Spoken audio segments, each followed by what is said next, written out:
Good morning, everyone. I am Pier Gabriele Andreoli, the ICE Director.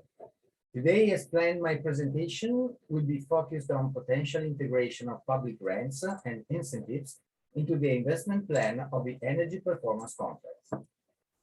Now, we start with some slides. Now, the first one. Okay. Now, in one of the previous training video, we have indeed highlighted that among the most important lessons learned about successful EPC and within the former stepping project, the so-called blending funds can be relevant in supporting and integrating ESCO's investments and help also public bodies in getting the end of a reduced yearly fee to be paid. The integration of funds is an important strategy, especially where ESCO's market is not well developed and or in contexts where the small and medium enterprises with low capital investments capacity normally also apply for the EPC calls for tenders. We have also already stressed the importance to generate investments plans which can be attractive or at least which can be approached by ESCOs in the concerned market. If this does not occur, the risk that we constantly EPC process and call for tenders resulting from this gets no offers from the market is really high. We have also seen how the building of buildings and local authorities, what we have named also the stepping approach, can be indeed a good strategy in order to generate an interesting amount of investments and returns for the ESCOs. For the same relevant reason, to make the EPC attractive to the ESCOs, integration of public funds in the investment plan supporting the ESCOs investment on energy retrofitting measures should be searched for. This is what we normally do as ICE for our regional and national context. There is, however, another strong reason for including public grants into the EPC investment plan. As we can see from the diagram, this integration allows the public body to get in the end a lower yearly fee to be paid after the implementation of the energy saving measures. The public body itself can definitely benefit this way from the very beginning, also from the cost saving generated by the implementation of the energy efficiency interventions. In this slide, have reported grants at regional and national level in Italy, such as an incentive called Conto Termico. But at European level, all regions have ERD funds, which are normally available for energy retrofitting of public buildings. Furthermore, always at the European level, there are programs covering the technical assistance costs for delivering successful EPC schemes, for example, PDA or IEEF, for which ICE is advisor at national level.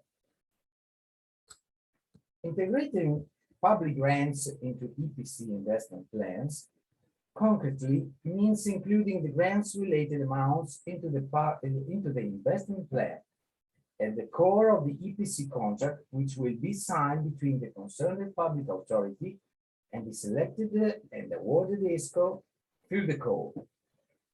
In the present table, you can see that two different types of incentive were included into the investment plan of a real EPC contract. One is connected with the so-called Conto Termico national incentive, and one is related to the regional operational program making available IRDF funds. Example of public grants in Italian level include the grants to local authorities for energy efficiency and sustainable development, National Fund for the Energy Efficiency, Kyoto Fund, Thermal Account 2.0, the ROP IRDF calls, white certificates, and recovery and resilience plans. In our experience, those grants have all common requirements namely, first one, required technical performances on energy retrofit measures higher than the business as usual solutions. Second, financial reporting rules to be carefully met and for whom to be well informed in advance. I will go now into detail of two of those grants, the Italian RRP and the thermal account. First, the Recovery and Resilience Plan. Within the Italian Recovery and Resilience Plan, there are several missions. Missions 2 focused on the green revolution and the ecological transition. In detail, the MC23 chapter reports the energy retrofit of public bodies.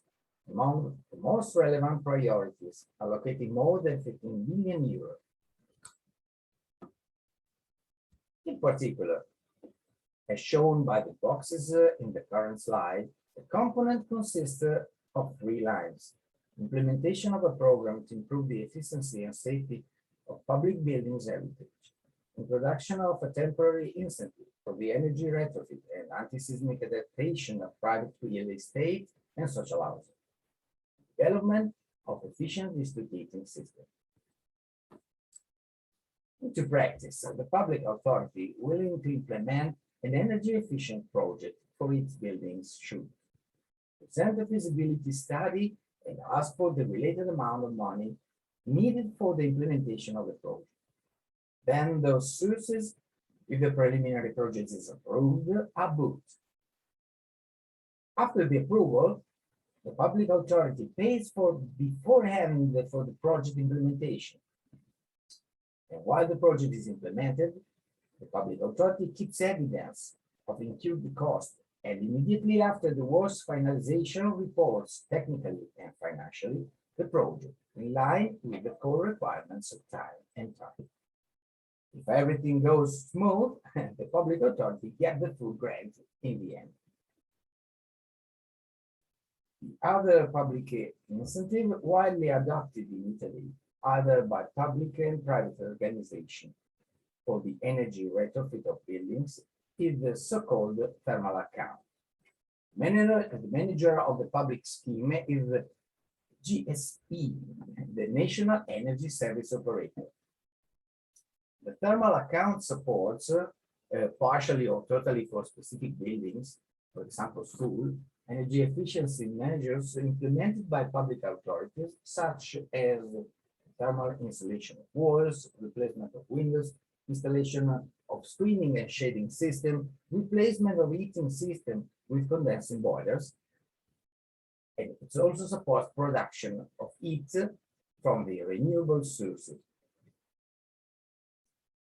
As reported in these diagrams, the thermal account incentive, even if it has been widely adopted in the last years, still shows a huge potential in terms of available and not yet fully used resources. The thermal account provides applicants also with a booking system, similar to the one explained for the RRP. This option is really appreciated by the ESCOs, as this way, unless big issues occurring, the forcing amount of incentive into the investment plan of the EPC is ensured from the beginning. Furthermore, in this case, the incentive manager normally allows for 20% pre-financing to be immediately paid, if the preliminary project is, of course, approved. According to the cost typology and to case-by-case agreements, public grant approval risk can be allocated to the public authority or to the ESCO. In many cases, and this is really a big plus for the ESCOs in Italy, EPC are the only way ESCOs can get public grants directly. Otherwise, they are normally delivered to the public authority only. So, thank you for your attention, and see you on the question and answer session planned on the 18th of November. Ciao.